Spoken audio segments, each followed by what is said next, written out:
Welcome back. Remember, this is TV Africa, and you're watching Breakfast in Africa. My name is Omlangira Kalema. And TV Africa, by the way, is the first Pan-African TV station on the continent, which is rooted in promoting the best thought and image of the black person here in Africa and those in the diaspora. And tonight, we are pleased to be having one of the great men of this continent, which is Africa. I'm talking about a Nubian brother. However white he is, but he's Nubian. He comes from Sudan, the Sudan, that is far north, and he's here to talk about what actually is happening in that area. He's a journalist and he's an author of so many publications that we are here to see. And before we went for that commercial break, our brother talked about the war in the Sudan, which is being caused by, we may say, culture. Which culture? Because the president, Omar Bashir, is an Arab.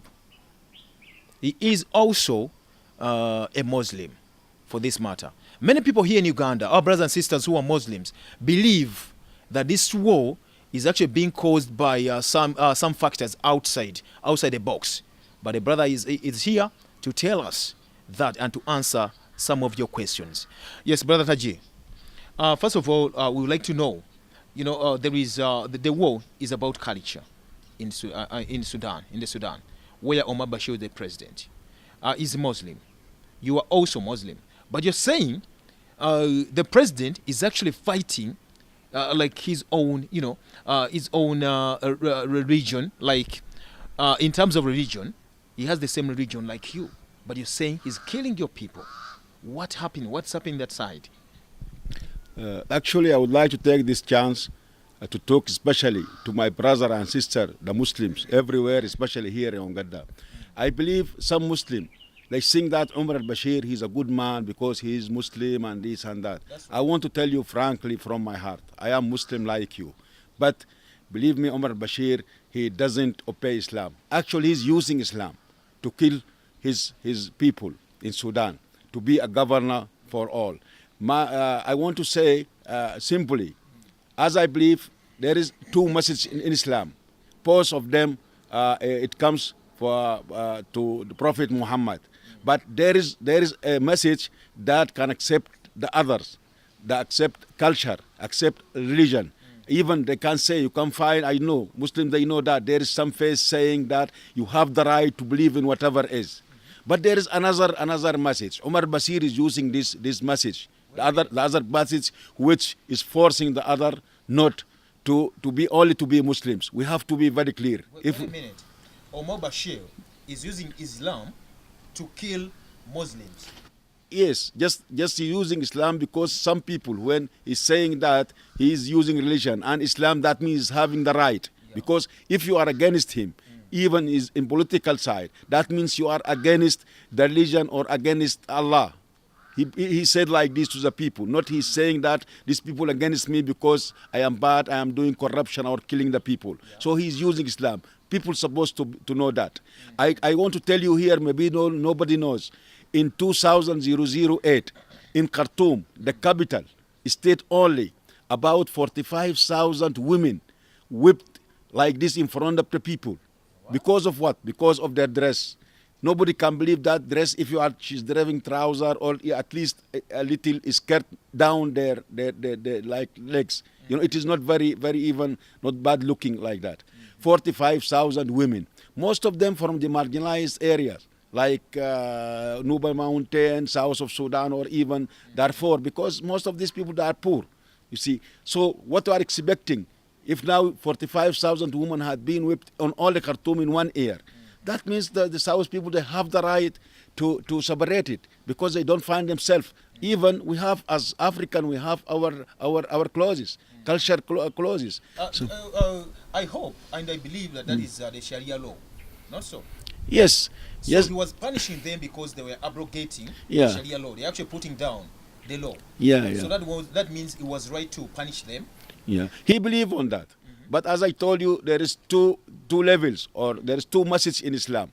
It is Sharia, it is a level. There is another level. Most of this level, most of this message is from Prophet Muhammad. Why we don't use the good message? Because even in Islam, I told you that you have to follow what is a good in Islam. Why I don't take the things that let me in peace with my people? Why not taking the message that accept the others, accept their culture, accept their religion?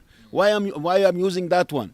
Because this one, it give me the government, it give me the treasury of the land. He's using that. Now after that time, now I don't know. These days he is trying to cheat the people in Sudan that he's going to change to democracy after 25 years. And really the people, some of politics on Sudan, actually they are against what Sudanese they want. They say if Omar al-Bashir goes to ICC, that means Sudan will going to be to Somal. I'm respecting my also brothers in Somal, but they are saying like that. Okay, so Omar Bashir is controlling the country. This is a big mistake. Omar Bashir, if sent to Halahai, the other people after him will understand the lesson. So no genocide will be in Sudan. No more killing will be in Sudan. Wow, that is quite, it's quite frightening. Yeah. And let me to add. Sorry. Yes. You can add. I add because we talked before also about Arabs. As I said, I am not against the Arab culture because I write in Arabic, and now I have a very important book. It is under the name of Danger of Political Islam on the issue of citizenship and democracy. In Sudan, actually, we have not more than 10 or maximum 20% of pure Arabs. 80% are either Africans completely or mixed. So how you want 20% or 10% to take over everything in Sudan? That is injustice. Unfair. That is the question I was going to ask. Because if Bashir is actually an Arab and is killing Muslims, is killing the indigenous people, is killing the Nubians, who are the mothers and fathers of humanity in this area. And, so which type of people does he need in the Sudan? Actually, he wants in Sudan everybody to say, yes, I am Arabic, I am Muslim, okay? If even also most of the people are Muslim, but most of them Muslim, but they have different vision, different idea. They believe in different things. Also, as I told you, Omar Bashir himself is not pure Arab, but he thinks that he is Arabic. Oh. Yeah, Arab in Sudan as pure. I believe there is only two tribes. They came after 1930, after King Abdul Aziz of Saudi. We call them tribe of Zebediya and Rashida. These are pure Arab, like Saudi, if you say you can. But others, mostly Africans and mixed Arab with Africans. So that is supposed to be this diversity. It's a good for Sudan actually if we use it well. So the fight is not about religion, but the fight is about culture.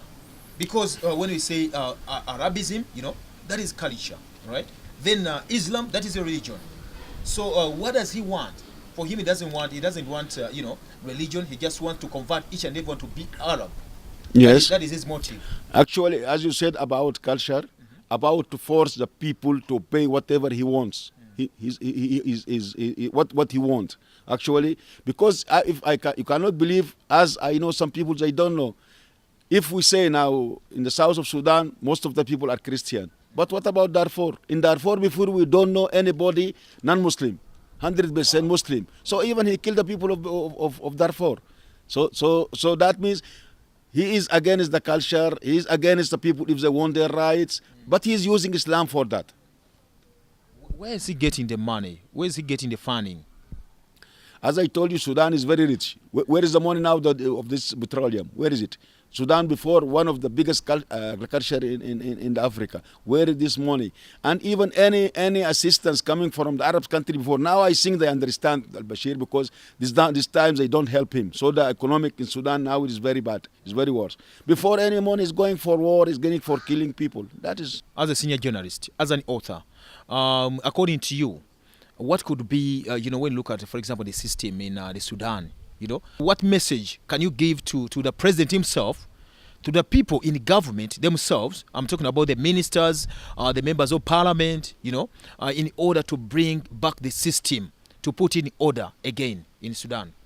Actually, my message, number one, to the all world, they should help us to kick out Omar al-Bashir. Omar al-Bashir must go. It's enough 25 years. This is number one. I don't want them to come with their soldier, but not to try to help. I can't believe now this is a chance to say, how is the secretary of the African parties, someone is assistant of Omar al-Bashir before he was trying to kill the previous president of Egypt in Ethiopia? How is will be the secretary of these parties, African parties? His name is Nafi al-Nafi. How is that? So this is one message. Number two, I think Sudan, all Sudanese people, they have a very good vision to how to be Sudan in future. Number one, supposed to be federal country. Federal country. That means not means to be separated, like some people are afraid from that, but to be at least 5 or 7 regions. We have a very good initiative. We have a very good vision for that. Okay, and we have to have a democracy, real democracy. We have a free media. Nobody can believe now all the media. It is belonging to the government, to Omar al-Bashir. We don't have even TV to talk about what is happening in Sudan, because even they can't let anybody to make a little money. So to make real radio or to make TV, if you are a trader, if you are a writer, you can't unless you are with these people. If you are against them, only just something like you can say like playoff in theater. The others, when they bring them, they say this is a free journalist. That's a big layer. We want to make a federal country and to share the everything all as Sudanese, to make something like we call it a positive discrimination, to give a chance to the marginalized area to govern the first period, like people of Darfur, people of Nuba Mountain, to have the first time to govern Sudan. Then after that we can share it, and we can make election. It is real election. It's not forged, and we make democracy, and I'm quite sure Sudan will again be a good country. 25 years in power, that is Omar Bashir, and people are not seeing any difference. They're not getting any peace. First of all, are people prepared in terms of opposition? How is the opposition like in the Sudan? Actually, there is a big movement against Omar al-Bashir, and especially we have now, I can't say rebels, but I'm saying this is a revolutionary movement. All the world know about them. Before they called them Darfurian movement, but now it is, you can say it is national. And also we have with them also the SPLM north of Sudan, and we have also another opposition from different parties, from neutral people, and we have a good vision.